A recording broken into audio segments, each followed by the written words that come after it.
year that's Yeah. spent down there. It's the speed of the game where I Yeah. think he's per 100 possessions, he's still 7 fouls a night per 36, Yeah. 5.5. Yeah. Like it's, Mhm. and I think this is very evident, especially with foreign players, that Yeah. it's learning the NBA rules and then just this understanding the speed and how to time it, that you see it a lot. I think that next year is going to be abundantly different when he's playing in the NBA, that we're going to see, like you said, what we're seeing in the G. Sam, you had something you want to follow up with? Yeah, in terms of just Cyro talking about foul trouble with Hansen, like that was Clayton's thing, like last year. I don't know, like he was always like, do you feel like he gives advice to young Hansen on how to deal with the referee officiating in the NBA with foul troubling and anything like that? Oh yeah, I mean everybody tries to help him out as much as they can because they know, the way that the transition is. And I actually give Donovan a lot of credit for this because they drafted him with the 7th overall pick a year ago, and you could have seen him a year later. They draft another guy at his position in the first round. You could have seen him being like, wait, what is this about? Like, why are they not committed to me? What's the deal? But he's been great with Hansen. Like they've become pretty good buddies. They Donovan actually, like, on a day off one time, like in December, the Remix had a game like at 10 a.m. because on a Saturday, because it was like a kids field trip game or whatever. But Donovan like just came to that 10 a.m. G League game just like to support Hansen. So like there is a lot of that going on. And I think a big part of it for Hansen, like I said earlier, is that over the course of the season, his ability to speak English and understand English has just gotten so dramatically better. Like he still has his interpreter around all the time, but his interpreter doesn't have to do everything now. He can just kind of be off somewhere else, and Hansen could be sitting on the bench with a teammate or a coach and having a conversation and understanding what was going on. Like I can have a basic conversation with him without his translator doing anything. Like and that's just because at the beginning of the season, I remember I went to their first preseason game at Golden State, and he did not look good in that game. He just like looked completely lost when they put him in the game. And Chauncey said afterwards that it was really, Hansen, like because of like the loud noises combined with him not really speaking English and his interpreter having to tell him like right away what the coaches were trying to say, plus it being like a loud arena, that was basically impossible for him. And now he's at the point where if the coach is telling him something, he can mostly just understand what he's being told without his interpreter even having to get involved. So that part of it alone has just been a dramatic change from the start of the season to now. And this is going to be a pretty big summer for him because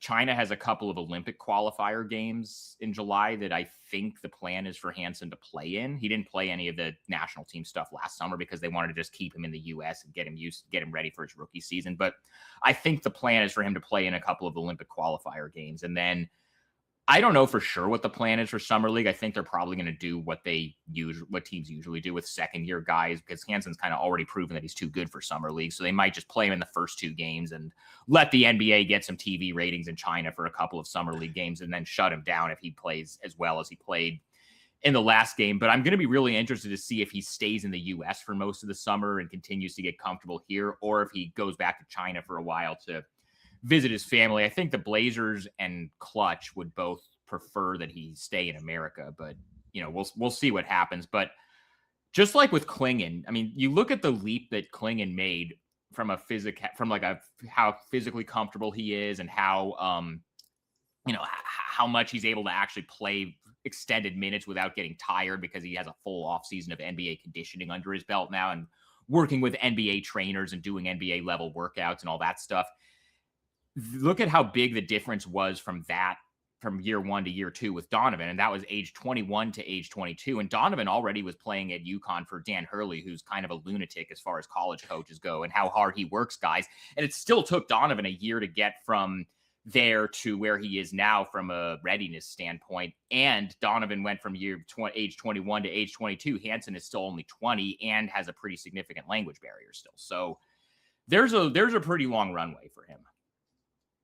Donovan, though, this February, okay? Oh my, 46% from 3, 4 a night. And I know some people are going to be like, well, he's had this stretch of 5 games of single digit games where kind of took the foot off the pedal a bit in terms of how well he was playing. What's your thoughts on what led to that insane stretch he had from like the end of January, all of February to a little bit of March? And then what has changed that I guess he's like petered off a little bit this month in terms of still defensively and rebounding, he's great, but the aggressiveness he was having on offense was unreal in February. It's so weird. Every so often, I agree with you. He's been phenomenal this season. I think you could make the argument that he's been the Blazers' second best player this year behind Denny Avdia. But he has games sometimes, and the game against Dallas last week that they lost was one of them, where Donovan just would get like a wide open dunk or a layup, and he just could not finish it. And it was one of those things where you're watching it and you're like, and it's like, dude, and like it's Dallas wasn't playing like Daniel Gafford or Derek Lively or any of like their real centers. So it was like, dude, you're taller than everybody else on the court. Like, what are you doing? Why can't you just finish that? So like, there's still games like that where he's just totally uncomfortable. And there were some matchups like Jared Allen, he had a really rough time with when they played the Cavs. Like there are some matchups that are just not good matchups for him. The shooting is interesting because when they drafted him 2 years ago, they were very big. He never was a three-point shooter at all when he was at UConn.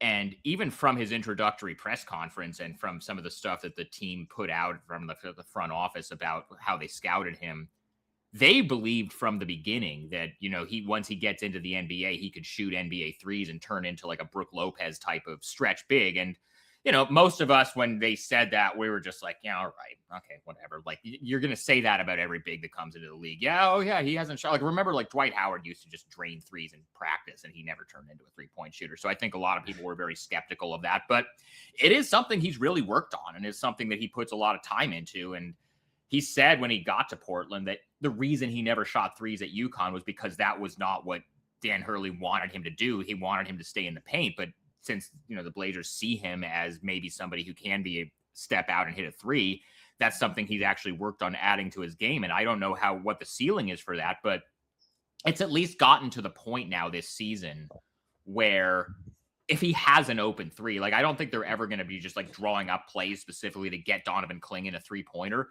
but he's gotten good enough at them now that A, you have to put somebody on him when he's out there, and B, if he has an open three, he should just take it. Like that's how far it's gotten to now. You want to hear a funny story? During pre-draft, I'd written it was my first year doing scouting reports for HoopsHype, and I write Donovan Clingan's scouting report, and I say something like, oh, like we've seen, like basically what she said, we've seen clips of him shooting threes, but like it's a little elongated. Like I don't think he'll ever be a 3-point shooter, something like that. Like a very like a lot of people thought that. Like something like that.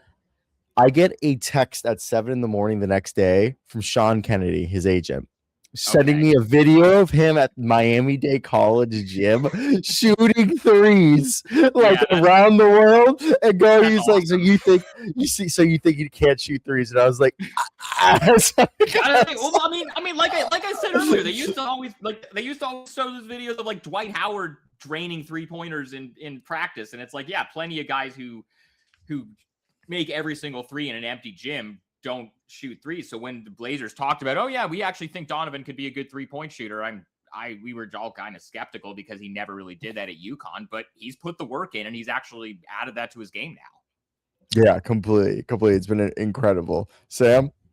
Yeah, I mean, like just